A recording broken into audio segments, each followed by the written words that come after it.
Hello and namaste everyone. Today I, Ravneet Kaur Garewal, welcome you all to the channel.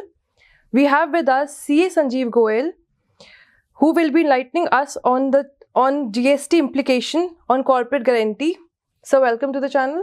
Thank you Ravneet. Sir, as we know, GST Council in its 52nd meeting on 7th of October 2023 has made certain recommendations related to taxability of personal guarantee and corporate guarantee. So can you just explain and enlighten on this topic? Yeah.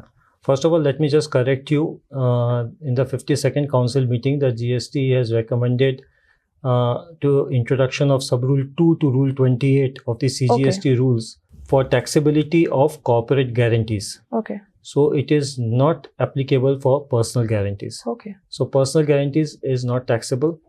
Corporate guarantees are taxable. Okay. Now, how is it taxable? What should be the valuation? So this has been introduced by way of Sub-Rule 2. So it was sometimes in 7th of October 2023 that this recommendations has come in force. And as per Sub-Rule 2, 1% of the value of the corporate guarantee is the value of the services. And GST at the rate of 18% will be levied on 1% of the corporate guarantee value. Now, personally, I feel that this amendment or this recommendation has come in haste because the GST Council has come up.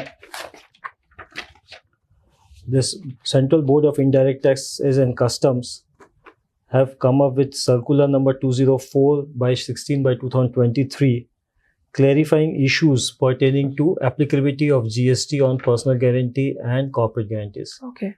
Where on the one hand, they are saying that personal guarantees by related parties. Now, related party is defined in Section 15, Explanation A to Section 15. So, directors are related parties or promoters are related parties. So, personal guarantees provided by related parties for the benefit of the corporate is a taxable service. Having said that, the valuation for these services has to be determined. Now, as per RBI guidelines, a personal guarantor cannot charge any service charges or commission for issuance of personal guarantee. Similarly, the borrower entity cannot pay any consideration for availment of such personal guarantee.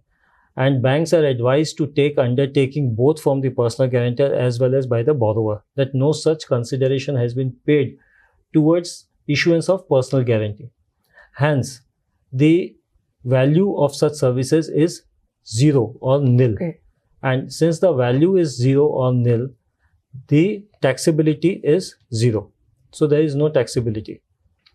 So valuation again is determined as per Rule 28, where the valuation for transactions between related parties are determined. So there is so Sub-Rule 2 states that in case of corporate guarantees between related parties.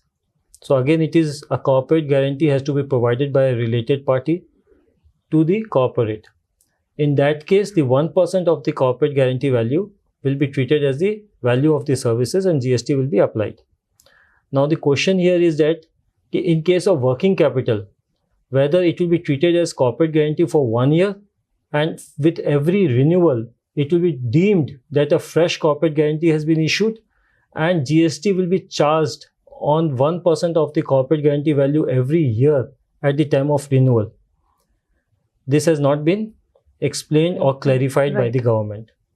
Second is in case of term loan, since the period of the term loan there is only review which is being carried out by the bank and there is no renewal, whether this levy of GST will be one time or it will depend upon the tenor of the term loan. Number 3, the corporate guarantor will charge service tax from the borrower entity. Now in that case, under what head or in which form the corporate guarantor will be issuing the taxable invoice? Right. Because there is no consideration is flowing from the borrower to the corporate guarantor.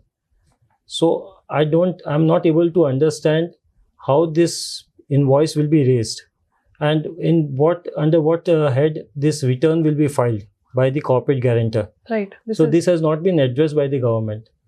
And if they raise the bill and they charge as deemed income, then in that case, whether income tax will be applicable on these deemed income or not. Because under AIS or as per the GST return, there is a deemed income by the corporate guarantor. Whether the corporate guarantor will also have to cough out corporate income tax on these corporate guarantees. And lastly, if case the corporate guarantor is providing or is in the business of providing services or products or supplies which is exempted from GST, whether only for the purpose of this corporate guarantee, they need to register themselves under GST. So there are certain ambiguities which are still to be addressed, which is left hanging for interpretation. So I think the government should come up with a clarification on these things, and so that the transition is smooth. Right. So with that, I think... Thank you, sir, for sharing your views on the same and explaining us what this notification was for. And the description of CA Sanjeev Goyal is given in the description box. Please feel free to contact him personally. And I hope you find this video to be useful. And for further videos, please comment down below. What do you want to hear from us? Thank you. Jai Hind. Jai Hind.